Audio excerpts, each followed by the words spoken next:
Oh, okay, well, let's get started. It's 1 o'clock. So thank you very much for joining us today. For those who were with us yesterday, apologies for the technical glitch that we had. And thanks for rejoining us today. But anyway, so what we'll do, we'll get started straight away. We've got two very interesting companies that are going to do presentations today. One is Peter Larkin from Metrifit. And then following on from that, we've got Anthony Cronin from Flexiwage. The order of play will be a 5-minute presentation, followed by some questions and answers. We can take them from the floor. I've got a couple that were sent in to me already, so I'll pose those questions to the panelists, and they will hopefully respond to those. So without further ado, I think we'll just get straight into it. I will hand you over to Peter. Peter, please continue. Thanks, Chris. Yeah, apologies everyone for the glitch yesterday. So we'll move on now from here. So I'm going to give you a 5-minute demonstration on Metrifit, which making health well-being a priority and performance is our mantra. So next slide, Chris, please. So our intention is to change the way the sports industry views mental health and well-being, and to educate people on how it impacts performance. So the problem currently is athletes, there is mental health issues out there with athletes. It's a culture of silence, and it's a failure to see the big picture from both coaches and athletes. So the solution is health and well-being monitoring, which looks at the individual and aspects of the individual, such as stress levels, muscle soreness, sleep, etc., and actually then data that you can act on, So we currently have about 5,500 users across 250 clients, and we have key partnerships with Tennis Ireland, Robert Carlson, and other partnerships coming together, and strong testimonials. So the opportunity from a financial aspect is there is approximately 26,000 teams at US university level. It's an opportunity of 21 million annual revenue, and then there's also an opportunity to go the individual route, which we're starting to look at in this phase, and the health and well-being market, which is corporate and just general. We have a unique product with an emphasis on simplicity and actionable information, which we've developed over a number of years, and we have an experienced management team with key ambassadors. So we're raising 250,000 for 10% of the company. So Metrifit's approach is simple, intuitive, and effective. It's not a device; it's a software app for mobile and PC. It allows athletes to input their information about their health and well-being and training responses, etc., and upload external information also, such as GPS and variable test results. So it takes about 30 seconds. Next slide, Chris. So as you can see, it's on their smartphone. It's a link we send to them. They just put the information in. It takes 30 seconds. They usually have it at a certain time. Once that information is put in by the athlete, it's uploaded onto the coach's PC. Next slide, Chris. So this is some of the information a coach can see. It's ease of use. The coach sees at a glance what athletes are where, and then the traffic light report looks at the athletes and alerts the coach of different elements and different areas, which allows the coach to tailor training or actually just create communication with the athlete to bring them to the health and well-being optimal performance. Next slide, Chris. And this is another, we have also actionable intelligence in it, which looks at deviations within the athlete. So when an athlete deviates from previous information gone in, it alerts the coach, and then you can tailor the athlete to work on their sleep area, muscle soreness, etc., workload to move them on. Next slide, Chris. So we have global clients across the world. In the USA, we have universities such as Wisconsin, Georgia Tech, Seattle, Regis. We have clients in New Zealand, clients in the UK, in Europe, work with a number of Olympic organisations there, and of course we have a number of GA teams in Ireland. And then we're also in research with a number of universities, namely Tampa University of Florida, where we're looking at student well-being. Next slide, Chris. One of our key partners is Robert Carlson. He's a Metrifit user for the last 12 months and is also a key investor. Robert has 30 years on tour, 12 worldwide wins, number 1 in Europe in 2008, number 6 in world rankings, and 2 times Ryder Cup player. We have met Robert a number of times, and he's coming on board now, and we're going to be pushing this on the individual level through the golf network. but Robert has he has used it and really likes it. He approached us. Next slide, Chris. We also, one of our key partners is Tennis Ireland. So they've this slide is showing where they presented in Minxon a week ago to the coaches, tennis coaches of Europe, whereas they're not using a platform that looks at their health and well-being. And now they're going to be, we're working with Tennis Ireland with their athletes and moving it on throughout the various partnerships throughout the world. Go ahead, Chris. This is our management team. So a number of players. Anne Brune is a co-founder of the company. She's been involved in a number of companies previously and are specialised in predictive analytics. So then we have Dr. Catherine Blake, Chief Researcher in UCD, and Catherine is doing a lot of work with Anne Brune on our platform and our algorithms at the back end. We have Mike Feeney, who's a former Executive Director of Enterprise Ireland, and an individual here, Bill Besman, who's a Chief Strategy Advisor with us and formerly worked with Under Armour in looking at the acquisitions and companies. So Bill has been involved with us for a number of years in helping us strategize how we're moving forward. Go ahead, Chris. So we're focused on the health and well-being. This is a major focus on health. And in the NCAA and NIA collegiate sectors in the US market is our major focus at the minute. It is an opportunity time to take advantage of this with Metrifit, because this has started to come up to the #1 priority with a lot of coaches and a lot of universities, both in the athlete area and the student area. The market potential is massive in it. It's, example there, 500,000 athletes in the collegiate sports represent 21 million potential revenue. And then yet the students, we all know the amount of students. So there's 7 million students participating in high school sports. So you can see the market potential is there. We have a very strong strategic client base that we built up, which we're now starting to push this out and develop it up. So we built up the strategic with all recurring clients and in various sectors. There is no main market leader in this. We're among the top 5 or 8 market leaders in America, which is amazing for an Irish company.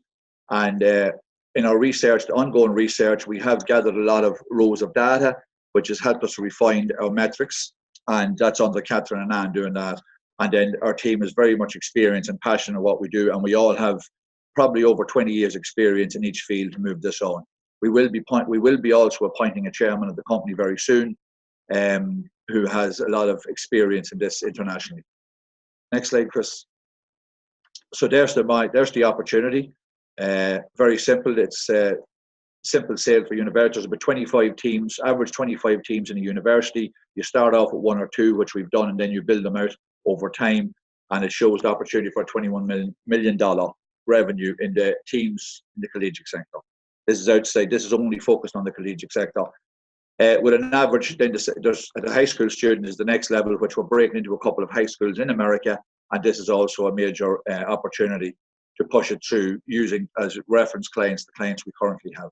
Next slide, Chris. So we're supported by Enterprise Ireland, have been ongoing. They've invested in the company previously. They're very solid with us and very supportive. And we're delighted to have them on board and continuing working with them going forward. So that's it, Chris. Okay, great. Thank you very much indeed, Peter. Hopefully this time you can hear what I'm saying, and what I'm going to do now is to ask a couple of questions which I know have come in. So what the first one is from a gentleman called Vincent. As part of the fund utilization, you mentioned product development. Could you please expand on this? So product development is we'll be developing part of the back end of the technology into algorithms to feed more intelligent information to the athletes and the coaches. This will be in line. This development is twofold, because it's also in line with going towards the individual market later on this year. So the idea will be that because algorithms we have to build out in the back end, and we'll be using our data collected that allows us to do that. So when the user puts in information, they'll be able to get feedback in the various key indicators that we mark, such as sleep, stress levels, etc. And then the coach will be alerted to identify that the information was sent to the individual. Okay. Part of this will be investigating further the patent potential of the technology and how we collect the data, which we have investigated and have been told by a patent attorney that it is patentable. Very good. Question has come in from Bradley. How much does it cost to acquire a new client?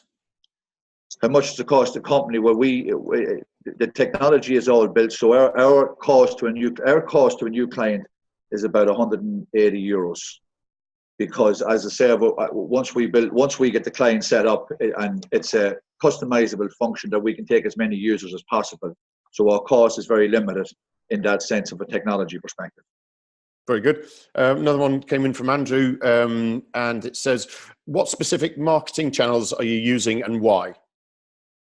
We're going to be using, the marketing channels will be mainly social media, but it'll also be through, we've built up a network of coaches in the USA, and the coaches is supporting us in pushing it out, which is working very well currently. So what they're doing is spreading the word at various conferences, and when they're talking to individual coaches of other aspects. So they would be at conferences ongoing and meeting different coaches. We've started this about 6 months ago, and it works very well, and we're going to increase the coaches. We're inviting coaches to join our board, and for joining our board, then they'll be pushing the word out, and we use them as market material ongoing on social media. But it's a difficult market to crack on social media, so the coaches aspect is allowing us open doors, very expediting opening doors. Okay, great stuff. Another one's come in from Brian. Can you please provide the basis for your estimated revenue in US college sector? Is it based on the assumption of 100% of applicable colleges? No, so we wouldn't be based on 100%. No, we'd be using a ratio of drop off of 1% recurring revenue every year. So year one is 120 clients, which we have, and then you'll be moving to double that. You'll be moving to treble that in 2000, this year up to about 390, and then so forth up to about 1800 and to 220, and then 221 up to 3000. So what happens there on building out that, we have found that word of mouth is moving very fast, and then colleges send us in an email to ask us to do a demo, and then to get a demo, and we move it on. Great stuff. Another question came in. What are the key metrics for your that your team is focused on? What metrics are the team focused on? So the metrics that the team is focused on is very simply, we look at stress levels, we look at sleep, we look at muscle soreness, we look at their workload on an ongoing basis, so their sleep quality and their nutrition. So the stress and sleep and muscle soreness is a key indicator for a lot of athletes, and their energy levels. So what we do is we have an algorithm in the back end. They put on the smartphone where they feel they are in that particular 1 to 5 rating, and then they put it in, and we use an algorithm at the back end then to bring this around. So we're using smart alerts to the coaches, and this is giving us additional insights. So there's nobody better in this world that knows how they are individual themselves, with using all the technology that's out there. So what we've done is it's athlete focused, and then we interface with any outside devices they have. But the interesting fact of that is a lot of colleges cannot afford outside devices. So our system is used in the sense that they start bringing on and building it out, and it's a one-stop shop because we can pull all the information used into the one platform. Okay, very good. We'll just take one more, unless another one flies in. But another question is, what is the likely exit for an investor, and at what valuation? What return, i.e., should the investor expect? Yeah, well, we're looking at a 24 to 36 month, probably 36-month return to an investor. So that's valuing the company at 2.5 million.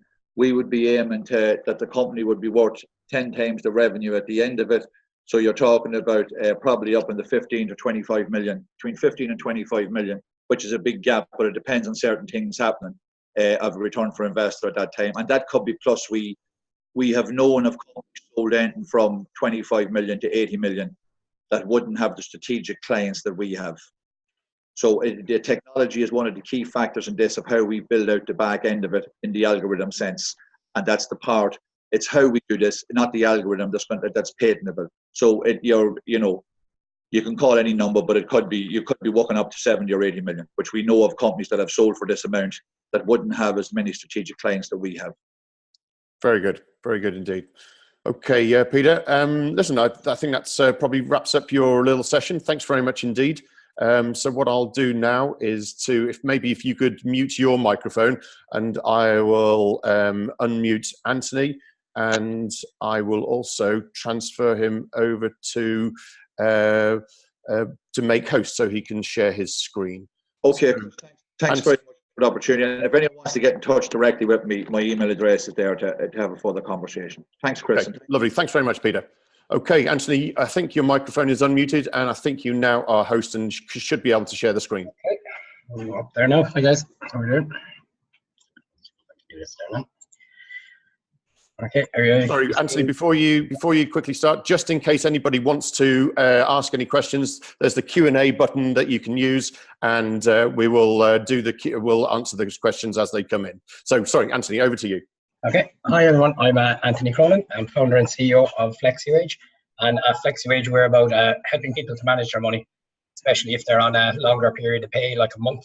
But we're also about helping the employee, the employer, as well as the employee to streamline and manage their payroll processes better. So the problem that we're actually solving, and it's a big one, and it's a very big one in the UK and the US, is people trying to manage their money over that longer period of time. So 25 years ago, there was no payday loans. We weren't all in credit card debt or living in our overdrafts. And as you see from some of the statistics on the screen there, 25%, which is 1 in 4 18 to 35-year-olds in the UK have used a payday loan. And the majority of those people, and those loans happen in the last week of the month when people are stretched out and waiting for that big lump payment, which a lot of people just know over the first 3 weeks. So as well as that, the other problem that we're solving is that the majority of employers are actually moving to a monthly frequency, and the impact that has on their staff and the engagement levels that drop when people are moved on to this longer period.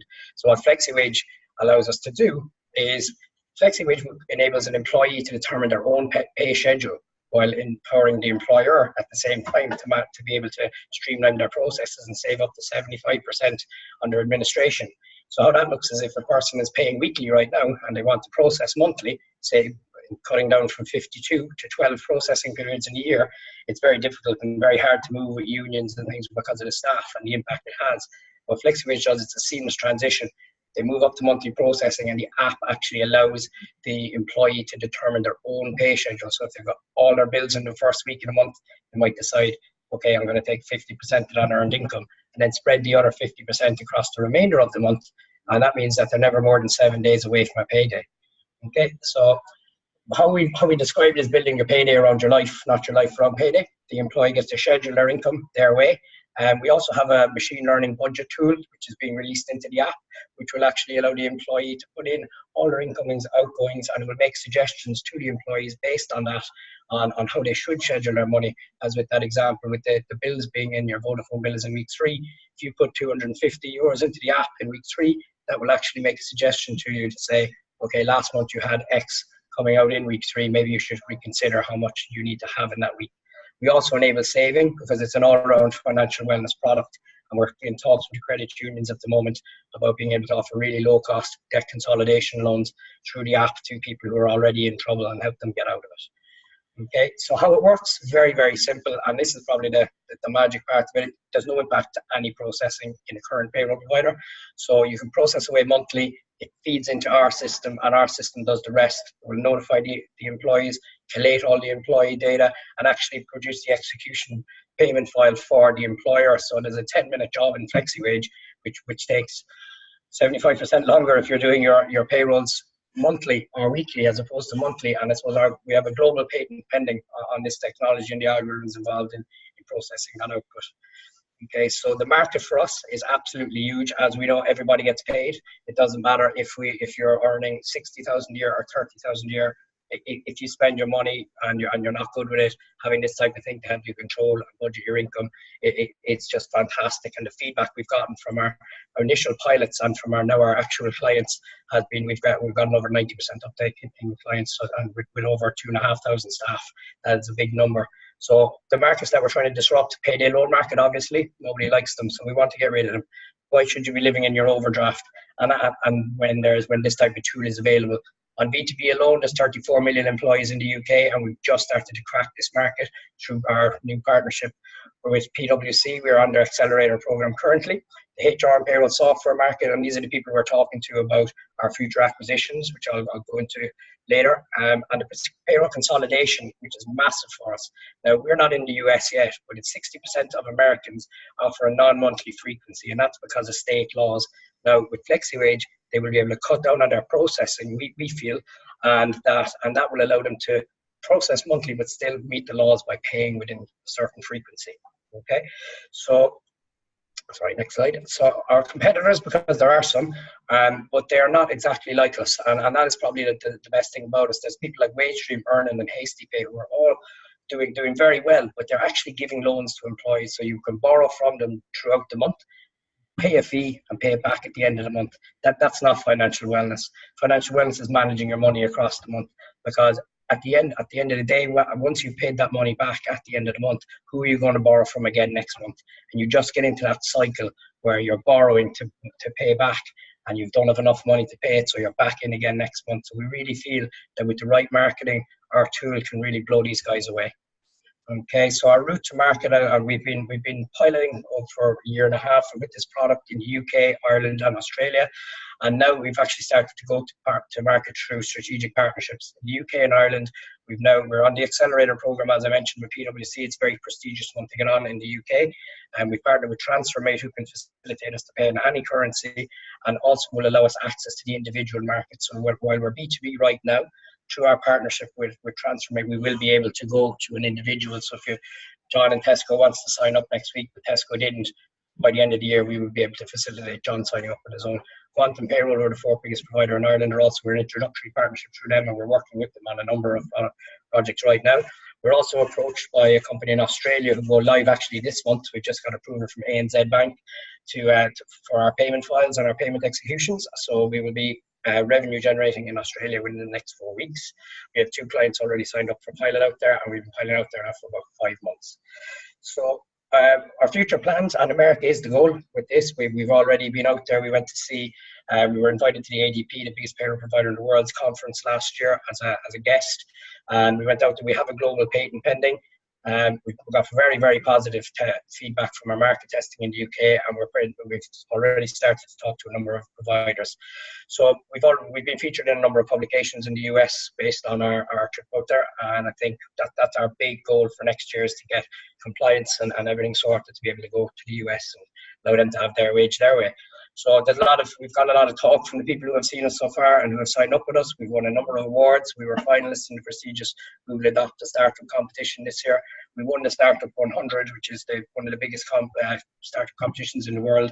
And we were the Bank of Ireland FinTech Startup for Munster in 2017, as well as being at the rewards dinner this year as a finalist in 3 categories in London, sitting along next to billion-dollar companies. So we really got in front of an awful lot of people at those awards last year that didn't know who we were.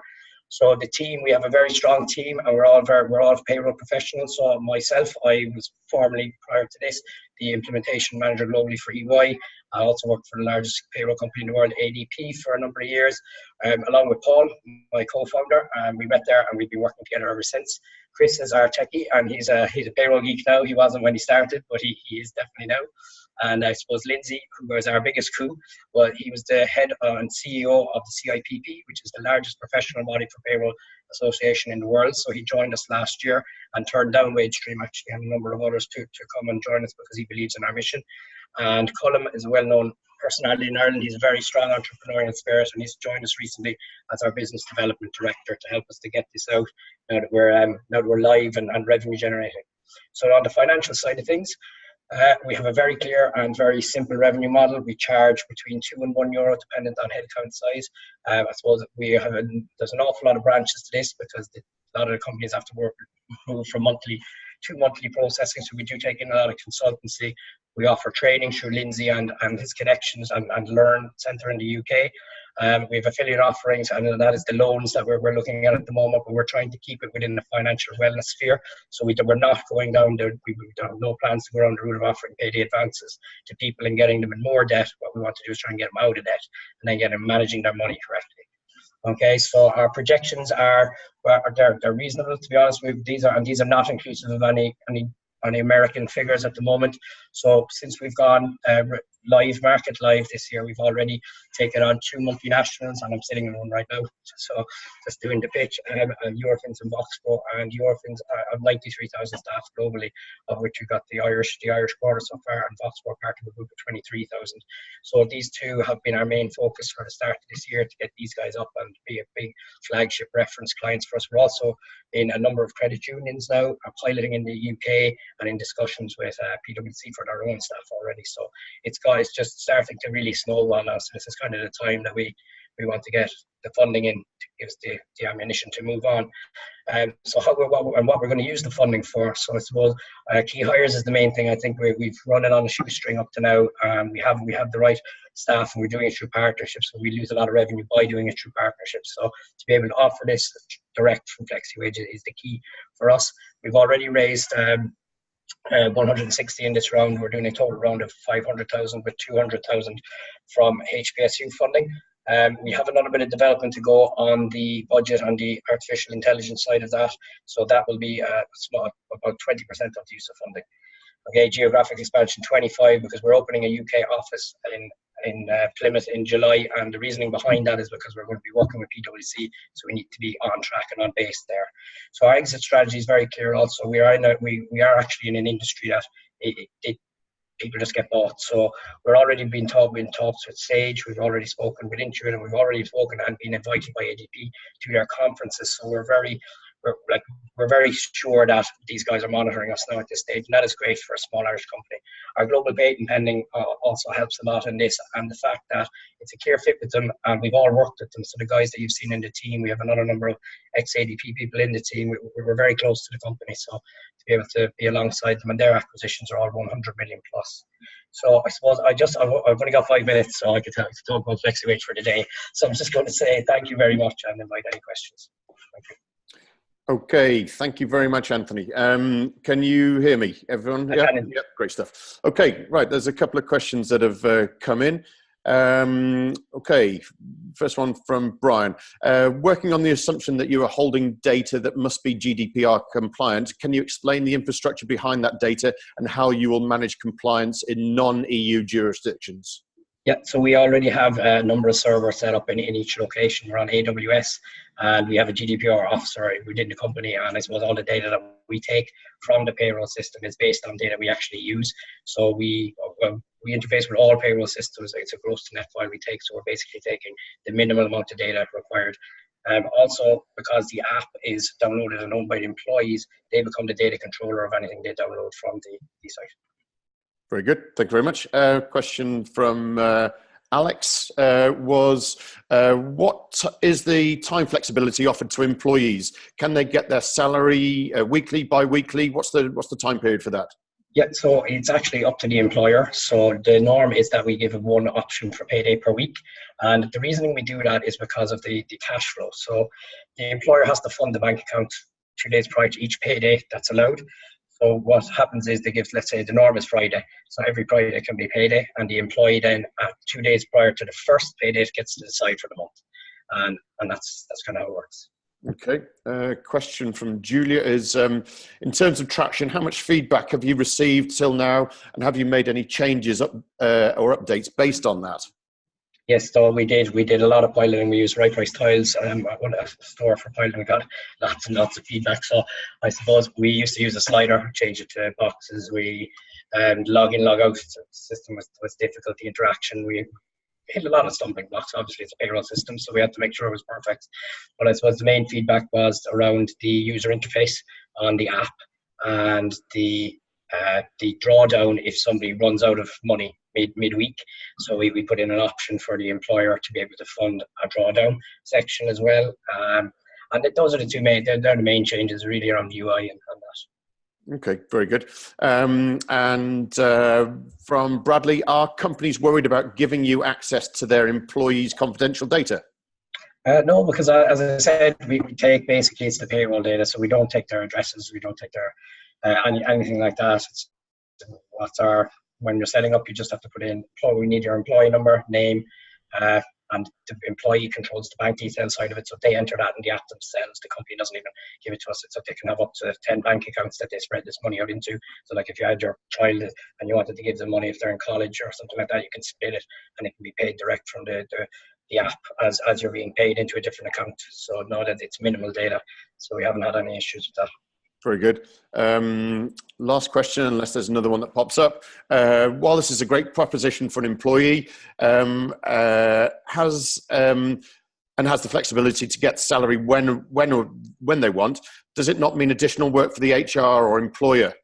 It's actually quite the opposite. So while I may not have said, I'll come back to the slides aren't up anymore, but so there's actually more advantages for the employer than there is for the employee in this. So number one, it streamlines their payroll process and it actually cuts down on work because you're only processing monthly. But while I may not have mentioned actually that one of the main benefits for the employer is that we don't take the money. So the cash that isn't drawn down on the first pay date by the employer stays in the employer account. Because it's across the month, we can forecast that in advance, so the employer can actually utilize the additional cash flow, which makes the system cost neutral, or in some cases cost positive, because if you have 10,000 employees and they're only taking 25% of their wage bill rather than 100% on day one, that means that because we forecast it, that can be actually used by the employer once it's in position 2 days before each pay date. Very good. One final one that's just popped in. Is Flexiwage regulated in any country? So we don't need to be regulated because we actually don't touch the money. We just produce the files for the employer. So we've gone through compliance on that, and there's no requirement for us to be financially regulated. Very good. Okay, Anthony, thanks very much. Maybe you can unshare your screen if you would, and probably just really leaves me to wrap up here. Thank you very much for everybody for taking part and joining in and the questions. We've recorded the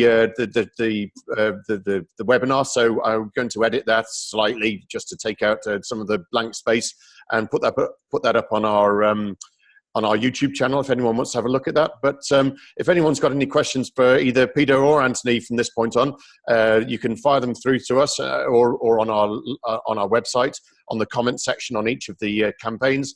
And both Anthony and Peter will get back to you with those responses. But thank you very much for your time, and thank you very much for your participation. And thanks very much. Goodbye.